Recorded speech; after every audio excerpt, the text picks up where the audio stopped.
Shalom Bapak Ibu, Saudara-saudari, adik-adik yang sangat dikasihi oleh Tuhan Yesus. Nas yang akan kita renungkan kali ini adalah dari Efesus 2 ayat 11 sampai 22. Adapun tema yang akan kita renungkan sehubungan dengan nas ini adalah menghidupi firman Tuhan. Mari kita mulai renungan kita ini dengan membaca secara seksama nas kita kali ini. Saat ini sedang saya tayangkan nas kita termaksud, yaitu dari Efesus 2 ayat 11 sampai 22. Yang saya ambil dari Alkitab Bahasa Indonesia versi Bahasa Indonesia Sehari-hari. Silahkan video ini di stop dulu pada layar yang menayangkan nas kita ini. Dan silahkan nas kita ini kita baca dengan seksama. Ayat emas untuk kita renungkan kali ini adalah ayat 20. Kalian pun dibangun di atas dasar yang diletakkan oleh rasul-rasul dan nabi-nabi dengan Kristus Yesus sebagai batu yang terutama. Mari kita renungkan ayat emas kita ini. Kata kalian di dalam anak kalimat kalian pun dibangun, menurut beberapa penafsiran yang ada, ditafsirkan sebagai bangunan yang sedang dibangun, bait Allah yang kudus, tempat kediaman Allah. Kata dasar di dalam anak kalimat dasar yang diletakkan oleh rasul-rasul, menurut beberapa penafsiran yang ada dan menurut konteks ayat 20 ini sendiri, dapat ditafsirkan sebagai batu, menjabarkan anak kalimat dasar yang diletakkan oleh rasul-rasul dan nabi-nabi di ayat 20 ini. Kita mendapatkan anak kalimat dasar yang diletakkan oleh nabi-nabi, dan sama dengan penafsiran dari kata dasar dalam anak kalimat dasar yang diletakkan oleh rasul-rasul, maka kata dasar dalam anak kalimat dasar yang diletakkan oleh nabi-nabi dapat ditafsirkan pula sebagai batu. Dengan demikian, anak kalimat Kristus Yesus sebagai batu yang terutama dapat pula dinyatakan sebagai Kristus Yesus sebagai dasar yang terutama. Merenungkan ayat emas kita ini di dalam konteks gereja dan firman Tuhan, dari penafsiran yang ada pula akan ayat 20 ini, kata kalian di dalam anak kalimat kalian pun dibangun ditafsirkan sebagai gereja milik Kristus. Adapun kata dasar dalam anak kalimat dasar yang diletakkan oleh rasul-rasul maupun oleh nabi-nabi ditafsirkan sebagai firman Tuhan. Dengan demikian, anak kalimat Kristus Yesus sebagai batu yang terutama dapat pula dinyatakan sebagai Kristus Yesus sebagai firman Tuhan yang terutama. Dengan kata lain, firman Tuhan yang terutama adalah mengenai Kristus Yesus. Baik firman Tuhan yang ada di Perjanjian Lama maupun firman Tuhan yang ada di Perjanjian Baru, seluruh firman Tuhan yang ada di Alkitab itu adalah mengenai Kristus Yesus, berpusat pada Kristus Yesus. Artinya, dasar yang diletakkan oleh rasul-rasul yang adalah firman Tuhan itu adalah firman Tuhan yang berpusat pada Kristus Yesus. Artinya, dasar yang diletakkan oleh nabi-nabi yang adalah firman Tuhan itu adalah firman Tuhan yang berpusat pada Kristus Yesus. Demikianlah salah satu penafsiran dari ayat emas kita ini, yaitu dasar dari gereja Kristus adalah firman Tuhan, yaitu dasar utama dari gereja Kristus adalah firman Tuhan yang berpusat pada Kristus Yesus. Selanjutnya, mari kita renungkan lebih jauh. Ayat-ayat firman Tuhan mana sajakah antara lain yang menegaskan kepada kita bahwa seyogianya lah kata dasar, kata batu yang sedang kita renungkan ini ditafsirkan sebagai firman Tuhan.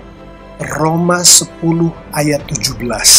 Jadi iman timbul dari pendengaran, dan pendengaran oleh firman Kristus secara tersurat dan tersirat, dan berdasarkan penafsiran yang ada akan ayat ini menunjukkan kepada kita dengan jelas bahwa tanpa firman Tuhan tidak ada yang namanya iman. Tanpa firman Tuhan tidak ada yang namanya iman kepada Tuhan. Tidak ada yang namanya iman kepada Kristus. Sementara Yohanes 3 ayat 16, karena begitu besar kasih Allah akan dunia ini, sehingga ia telah mengaruniakan anaknya yang tunggal, supaya setiap orang yang percaya kepadanya tidak binasa, melainkan beroleh hidup yang kekal. Secara tersurat dan tersirat dan berdasarkan penafsiran yang ada akan ayat ini, firman Tuhan di Yohanes 3 ayat 16 ini menjelaskan kepada kita dengan sejelas-jelasnya bahwa tanpa iman tidak ada satu manusia pun yang beroleh hidup yang kekal. Bahwa tanpa iman semua manusia pasti binasa. Dengan kata lain, tanpa iman tidak ada keselamatan. Tanpa iman tidak ada yang namanya pengikut-pengikut Kristus. Tanpa iman tidak ada yang namanya di dalam tanda kutip orang-orang Kristen. Lebih dalam lagi, Yohanes 1 ayat 1 dan 3, pada mulanya adalah firman. Firman itu bersama-sama dengan Allah dan firman itu adalah Allah. Segala sesuatu dijadikan oleh Dia dan tanpa Dia tidak ada sesuatu pun yang telah jadi dari segala yang telah dijadikan. Secara tersurat dan tersirat dan berdasarkan penafsiran yang ada akan ayat-ayat ini, Yohanes 1 ayat 1 dan 3 ini dengan gamblang menjelaskan kepada kita bahwa tanpa firman, yang mana kata firman di sini dimaksudkan oleh Tuhan sebagai Kristus Yesus. Dengan kata lain, firman di sini mengacu kepada Kristus Yesus. Maka saya dan Anda tidak pernah ada. Baik saya dan Anda sebagai ciptaan lama, yaitu manusia di dalam Adam, maupun saya dan Anda sebagai ciptaan baru, yaitu manusia yang sudah lahir baru di dalam Kristus Yesus. Dengan demikian, sudah seyogianya lah, sudah tepatlah, sudah benarlah bahwa dasar, bahwa batu yang sedang kita renungkan ini adalah firman Tuhan, yaitu firman Tuhan yang berpusat pada Kristus Yesus, yaitu firman Tuhan yang utamanya adalah Kristus Yesus. Demikianlah renungan kita kali ini akan menghidupi firman Tuhan, yang mana dari renungan kita ini kita mengetahui dengan pasti bahwa menghidupi firman Tuhan adalah esensi kita sebagai makhluk ciptaan Tuhan, sebagai umat Tuhan, sebagai pengikut-pengikut Kristus, sebagai gereja Kristus. Saya berdoa kita semua mengamini hal ini, mengetahui dengan jelas pesan dari Tuhan kepada kita, umatnya, pengikut-pengikut Kristus, sebagaimana yang disampaikan oleh Tuhan melalui ayat emas kita kali ini yang baru saja kita renungkan ini. Mari kita tutup renungan kita kali ini dengan merenungkan beberapa poin penting berikut. Dari renungan kita kali ini, secara tersurat dan tersirat, kita mengetahui bahwa menghidupi firman Tuhan itu esensinya adalah menghidupi Kristus Yesus.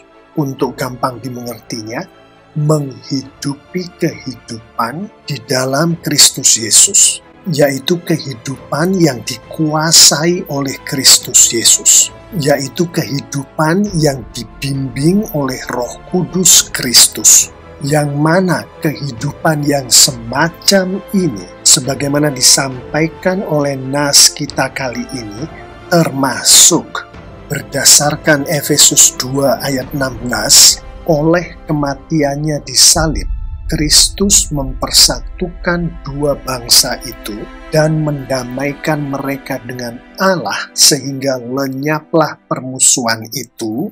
Menghidupi firman Tuhan yang adalah menghidupi Kristus Yesus itu adalah menghidupi perdamaian dengan Tuhan Allah Bapa yang di surga secara langsung. Berdasarkan ayat 18, dengan perantaraan Kristus, kita semua, baik orang Yahudi maupun orang bukan Yahudi, oleh Roh Allah yang satu, dapat mendekati Sang Bapa, menghidupi firman Tuhan ini, yang adalah menghidupi Kristus Yesus, termasuk pula menghidupi kedekatan dengan Tuhan secara langsung, kedekatan dengan Tuhan Allah Bapa di surga secara langsung. Berdasarkan ayat 19, sebab itu kalian bukan lagi termasuk orang asing atau orang luar. Kalian sekarang adalah sama-sama warga umat Allah. Kalian adalah anggota-anggota keluarga Allah, menghidupi firman Tuhan ini, yaitu menghidupi Kristus Yesus, termasuk pula menghidupi keanggotaan keluarga Tuhan, menghidupi keanggotaan keluarga Kristus. Dengan kata lain, kita menghidupi firman Tuhan, kita adalah anggota keluarga Kristus. Kita adalah orang-orang milik Kristus. Berdasarkan ayat 21 dan 22, di dalam Dia tumbuh seluruh bangunan, rapi tersusun menjadi bait Allah yang kudus di dalam Tuhan. Di dalam Dia, kamu juga turut dibangunkan menjadi tempat kediaman Allah di dalam Roh. Menghidupi firman Tuhan ini, yaitu menghidupi Kristus Yesus, termasuk pula menghidupi pertumbuhan, menghidupi dibangun oleh Tuhan melalui Roh Kudus Tuhan. Pertumbuhan dan dibangunkan oleh Roh Kudus Tuhan ini termasuk pertumbuhan rohani kita sebagai pengikut-pengikut Kristus. Termasuk pula kita dikuduskan setiap hari oleh Roh Kudus Tuhan sebagai pengikut-pengikut Kristus. Dan sebagai poin terakhir di dalam konteks ini untuk menutup renungan kita kali ini adalah berdasarkan ayat 22. Karena hidup bersatu dengan Kristus, kalian juga sedang dibangun bersama orang-orang lain menjadi sebuah rumah untuk Allah.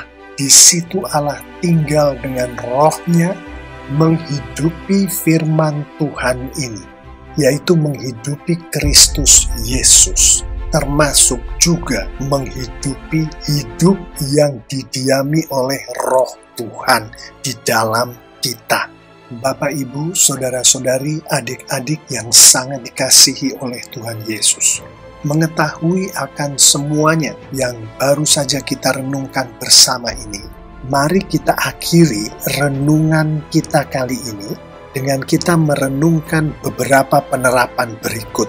Mengetahui bahwa sebenarnya lah hanya dengan menghidupi Kristus Yesuslah kita menghidupi firman Tuhan.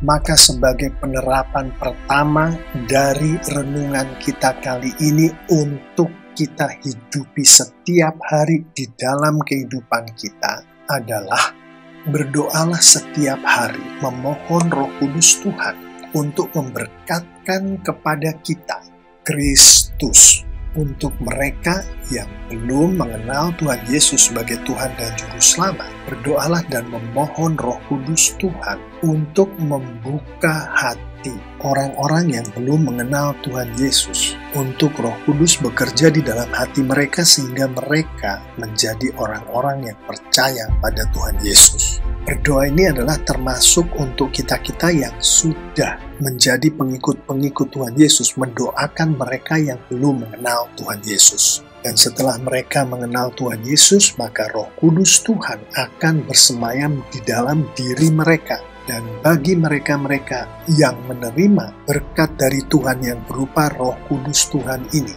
dan kita-kita yang sudah lahir baru, yang di dalam kita ada Roh Kudus Tuhan ini, berdoalah setiap hari memohon Roh Kudus Tuhan untuk memberkatkan kepada kita pengkudusan, yaitu pengkudusan dari setiap dosa yang kita lakukan dari hari lepas hari. Dengan demikian Roh Kudus Tuhan ini berkarya di dalam kehidupan kita. Yang mana salah satu karya dari Roh Kudus ini adalah kita menghidupi firman Tuhan. Perwujudan dari penerapan pertama ini termasuk pengikut-pengikut Kristus. Kita semua yang sudah lahir baru berdoa setiap hari dengan khusyuk. Setiap hari berdoa. Kita semua berserah diri kepada Roh Kudus untuk dikuduskan oleh Roh Kudus setiap hari dari dosa-dosa kita. Penerapan selanjutnya adalah mengetahui bahwa Tuhan menghendaki umat-Nya, menghendaki kita semua untuk menghidupi dan selalu setia menjalankan firman Tuhan. Maka berdoalah setiap hari dengan khusyuk, memohon bimbingan dari Roh Kudus agar Roh Kudus memampukan dan membuat kita membaca, mengerti, dan melakukan firman Tuhan itu sendiri. Perwujudan dari penerapan ini termasuk kita semua berdoa setiap hari dengan khusyuk.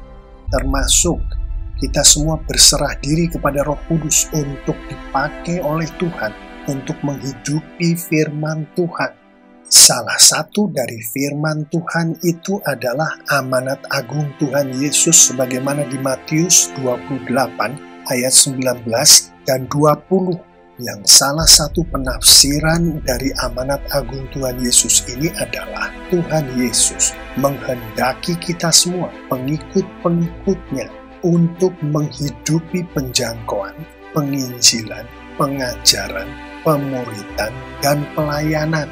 Dengan kata lain, Tuhan Yesus menghendaki kita untuk melakukan penjangkauan, melakukan penginjilan, melakukan pengajaran, melakukan pemuritan, melakukan pelayanan setiap hari di dalam kehidupan kita sebagai pengikut-pengikut Kristus.